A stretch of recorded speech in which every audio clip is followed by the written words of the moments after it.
Friends, ఈ empty starting trouble మీద మన దగ్గరికి వచ్చింది. ఇప్పుడు పంపు ఇంజెక్టర్ పవర్ వస్తుందా లేదని చెక్ చేద్దాం. ఇప్పుడు కీ ఆన్ చేయగానే పంపు నుంచి పెట్రోల్ వస్తుందా చెక్ చేద్దాం. అసలు కీ ఆన్ చేయి, చూసారా బ్రహ్మాండంగా వస్తుంది. ఆఫ్ చేయి. ఇప్పుడు పంపు వరకు కండిషన్ ఓకే.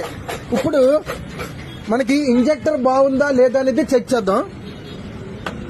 క్లిప్ పెట్టాను, ఇంజెక్టర్ సాకెట్ కూడా పెట్టాను. ఇప్పుడు కీ ఆన్ చేయగానే ఇంజెక్టర్ నుంచి పెట్రోల్ వస్తుందా చెక్ చేద్దాం. ఒకసారి మళ్ళీ సెల్ఫ్ కొట్టి వస్తుంది,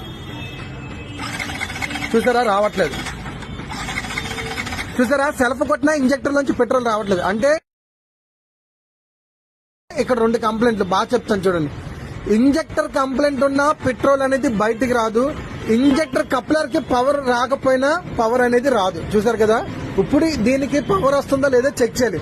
ఇది పవర్ వచ్చిందంటే ఇంజెక్టర్ కంప్లైంట్, పవర్ రావట్లేదంటే ఈసీఎం వైరింగ్ అనేది చెక్ చేయాలి. Thank you so